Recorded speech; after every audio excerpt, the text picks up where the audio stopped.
네, 2월 17일 목요일입니다. 오늘은 요한복음 13장 31절부터 38절까지의 말씀을 함께 같이 나누겠습니다. 가롯 유다가 나간 후에 예수님은 이제 당신과 하나님의 영광을 받으셨다고 선언하십니다. 이제 인자가 영광을 받았습니다. 하나님도 인자 안에서 영광을 받으셨습니다. 하나님이 인자 안에서 영광을 받으셨다면 하나님도 인자가 하나님 안에서 영광받게 하실 겁니다. 그것도 곧바로 영광받게 하실 겁니다. 31절과 32절에 기록된 말씀입니다.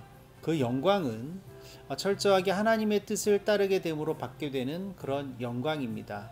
예수님은 가롯 유다로 하여금 배반의 길을 걷도록 하심으로 십자가의 길로 들어가는 결정적인 한 걸음을 떼셨습니다.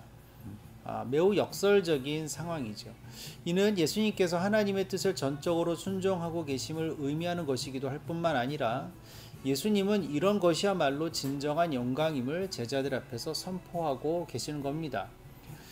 예수님의 그 영광의 길은 당장은 아무나 따라갈 수 있는 그런 길은 아닙니다. 그래서 예수님은 내가 가는 곳에 그대들은 올 수 없어요 라고 제자들에게 말씀해 주십니다. 하지만 이제 곧 세상에 남겨지게 될 제자들에게 예수님은 그들이 정말 목숨을 다해 지켜야 할 가장 큰 계명을 이렇게 말씀해 주십니다. 새 계명을 그대들에게 줍니다. 서로 사랑하세요. 내가 그대들을 사랑한 것처럼 그대들 자신들도 서로 사랑하세요. 34절 말씀입니다. 예수님께서 제자들을 사랑하신 것처럼 사랑해 주신 것처럼 이제 제자들도 서로 사랑하라고, 이것이 곧 새 계명이고 즉 큰 계명이라고 힘주어 말씀해 주시는 것입니다.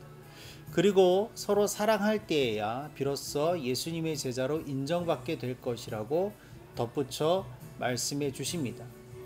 이것으로 그대들이 나의 제자라는 것을 모두가 알아차릴 것입니다. 곧 그대들 서로 사이에 사랑이 있다면요.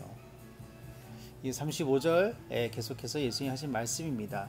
마태 마가복음서에는 이 장면이 잡히시기 바로 직전이 아닌 예루살렘에서 마지막 한 주간의 어느 한 날 이루어진 장면이라고 해주고 있지만 요한복음은 바로 잡히시기 직전에 예수님께서 제자들과 함께 하시면서 해주신 말씀이라고 그 위치를 정해놓고 있습니다.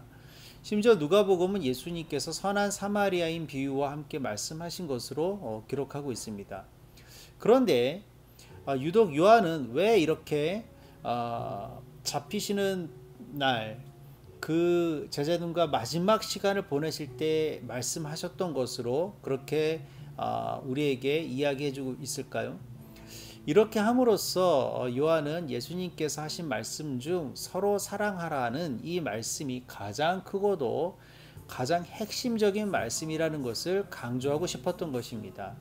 사랑의 사도로 불렸던 요한은 요한일서에서 하나님은 사랑이십니다. 요한일서 4장 16절이죠. 라고 자신의 생각을 직접 설명해 주고 있기도 합니다. 이만큼 서로 사랑하는 것은 요한에게 있어서는 너무나도 큰 예수님의 계명이었습니다. 예수님께서 힘을 다해 우리에게 서로 사랑하세요 라고 말씀하셨고, 또 한 번 요한이 이 말씀을 그렇게 중요하게까지 여겼다는 사실 그 자체가 오늘을 사는 우리에게 큰 울림으로 다가옵니다. 전쟁과 다툼, 시기와 살인, 혐오와 분열의 이야기들만 우리에게 너무 많이 들려오지만 서로 사랑하고 있다는 이야기들은 정말 찾아보기도 들어보기도 힘든 세상이 되고 말았습니다.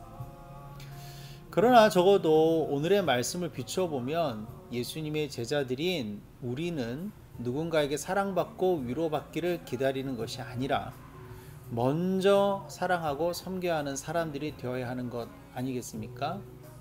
사랑과 위로를 갈망하고 있는 세상 사람들이 우리에게 사랑받지 못한다면 과연 어디에서 사랑받을 수 있겠습니까? 하나님을 힘써 사랑합시다. 그 무엇 아닌 오직 하나님을 힘써 사랑합시다. 그리고 그 사랑을 가지고 서로 사랑하면서 교회 울타리 밖으로 나아가서 교회 안에서만 사랑하는 것이 아니라 이웃들을 사랑하고 약한 자들, 정말 사랑이 필요하고 위로가 필요한 자들을 찾아가서 사랑할 수 있는 우리가 되기를 오늘 함께 소망해 보겠습니다. 샬롬.